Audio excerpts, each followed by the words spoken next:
right, it's a beautiful day in the neighborhood, so I'm gonna get. I think I'm gonna do videos on each series. Right now, we only have the 2, 7, 3, 6, and 4, 5 series set. We still got Friday night. Two teams are playing for the respective A seeds in the division. So I'm going to go. I'm gonna go with the Lakers. So I'm gonna do the Lakers real quick, right? So these are, teams. I guess the teams that everybody talking about is Boston, the Lakers, and the Knicks. Naturally, those are the teams. So I'm gonna do Lakers, especially kind of sticking linearly. I did the Knicks Pistons already, so let's do Lakers Wolves. And long story short, I got the Wolves winning this series, and I got it for a variety of reasons. I know the Lakers are everybody's darling. Everybody's darling. And, obviously when you have a team with Luka and LeBron, you can expect the level of, greatness. But again, I'm the one, and I get how the NBA is coached. I mean, how the NBA is officiated, how the game is played and coached, and it's pretty much predicated to star power, right?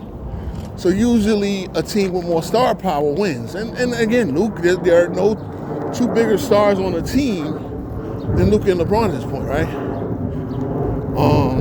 But I still look at basketball, especially in a 7-game series in this era.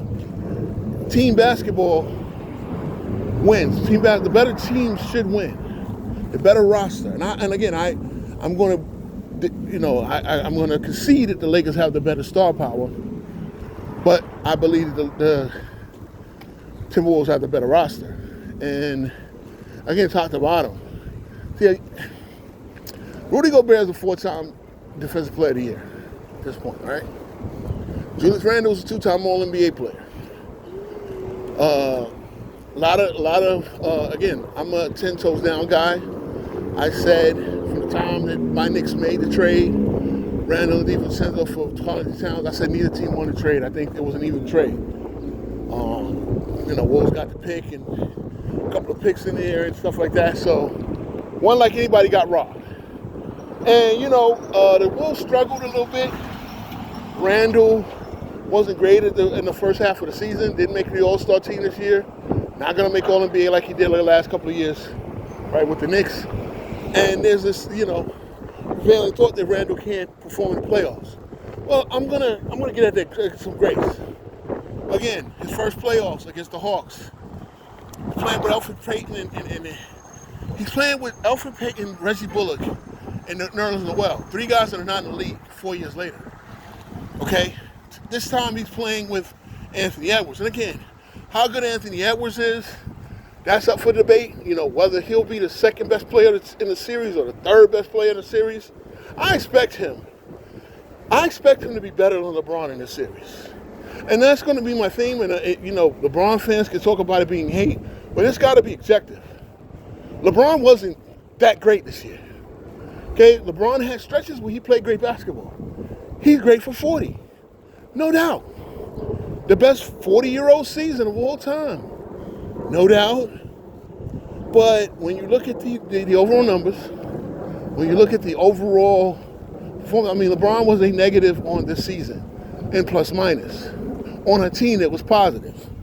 So let's kill that, because again, if you're going to shit on the 4th, and again, I get Rudy.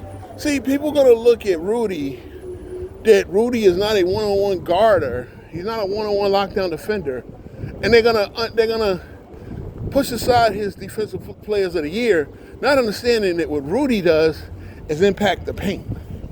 And that's the thing. If Rudy can impact the paint, if when Rudy's in a game, LeBron cannot expect to get a layup, and LeBron's gonna have to rely on his jumper, when Rudy and McDaniels and stuff, see, there's the prevailing thought that the Timberwolves took a step back on defense this year. Maybe they did, but I'm gonna go with the theme that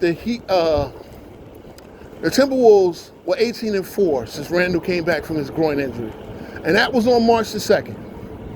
They're 18-4. In the same time frame, the Lakers are 13-10. Again, they're everybody's darling, but they've played pretty much mediocre. They've had, see, what it is they will ignore the bad losses that the Lakers take and prop up the good wins. And I get it. They've had a couple of good wins. They've had a couple of impressive wins. And they've had a couple of head-scratching losses. So we get to the playoffs.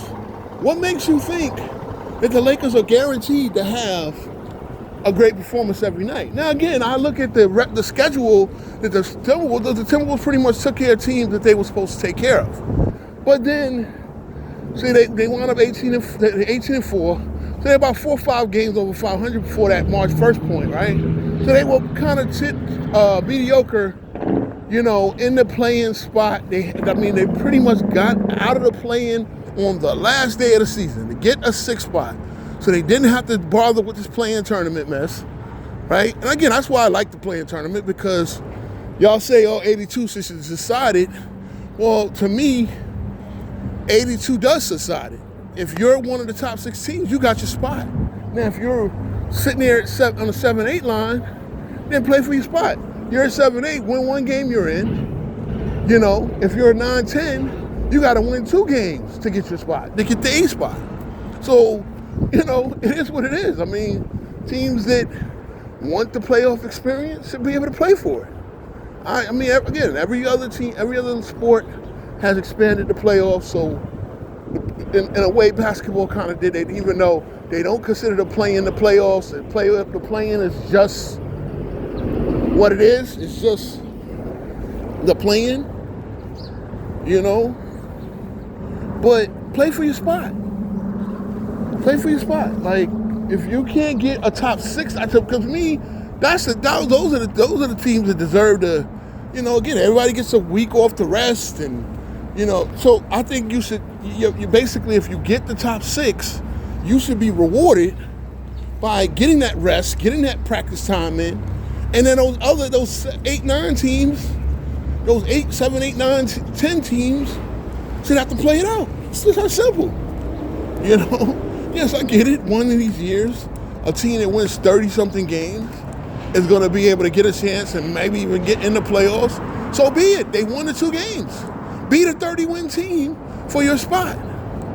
That's the problem. The play-in tournament was, I'll get back to the T-Wolves and all that, but the play-in tournament was basically made as a anti-tanking device. So teams still have tanked. Dallas did it a couple of years ago. They basically gave up to get in the lottery to keep their lottery pick, or whatever, to keep their pick from the Knicks. I get it. It'll happen. But, yeah, these teams that are, to me, if I got a young star, I think getting them a year in the playoffs, because, look back at the Bulls, getting them a year in the playoffs, even if they get their doors rocked, is a better experience than just trying to get a lottery. You can still pick a good player where you at. So I think teams should avoid doing this whole tanking to get in the lottery to possibly get the next superstar. And just, I think playoff experience is more important than that, because especially those teams at that line probably have a very small, minuscule chance of winning the lottery anyway, or improving to the top 5, or however they choose, right? So,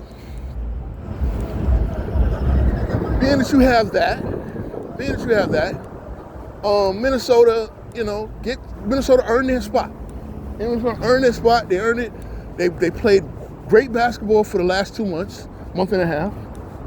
And they play better basketball. That's my thing. They play better basketball than what the Lakers have. Yet the Lakers are everybody's darling to take the West. Again, they're 13-10 since March. They've had 10 losses. So the idea that it's going to be that hard to beat them 4 times. And again, right, yeah, you got to beat Luka and LeBron 4 times. But I'm sorry, if you forget, it's been done with Luka. And that's the thing. I don't want to get too long-winded on that.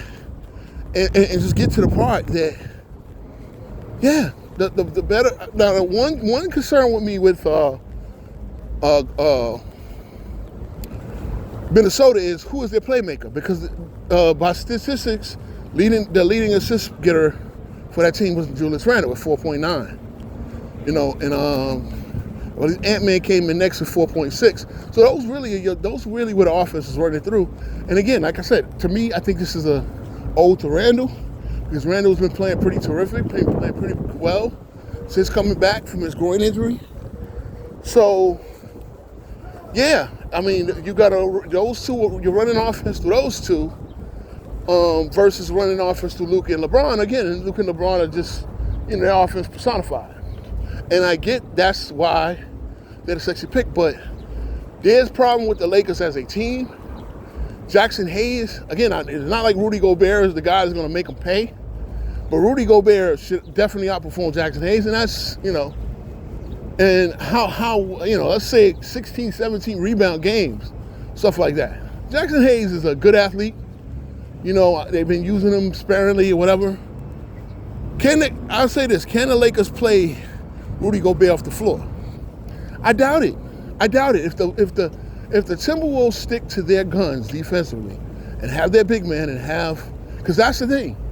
If you limit LeBron's paint, that's why Rudy Gobert is a 4-time defensive player of the year. It's not because he locks down other centers. No, he patrols that paint. And if you limit LeBron's layups, that's one key to what they do. Now Luka, now you're doing a Luka versus Ant-Man duel, which Luka should win. Cool, but and I forget Austin Reeves. X Factors with Austin Reeves. X Factors with a guy like Dante DiVincenzo, who came up really big in the playoffs for the Knicks last year.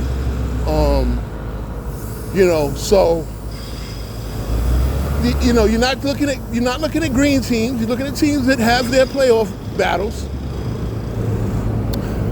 I've been saying T-Wolves are 5. I think T-Wolves taking a 6. I think they're taking a 6. I think they take one early game in LA. I think they maybe they go up 2-2 back to LA, and then game 5 I got them taking LA, and then I got them closing off at home. I think eventually coaching the roster, I think Minnesota hits them in the mouth, steals a game, and then I think they get it back, and they eventually take the series.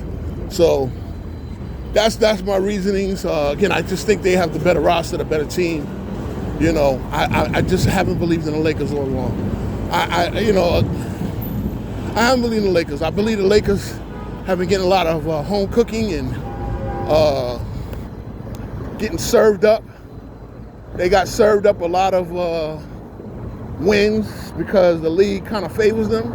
Again, I don't like to get into that. I like to just, that's my thing. I like to just believe the basketball I'm seeing is legit. It's called down the middle.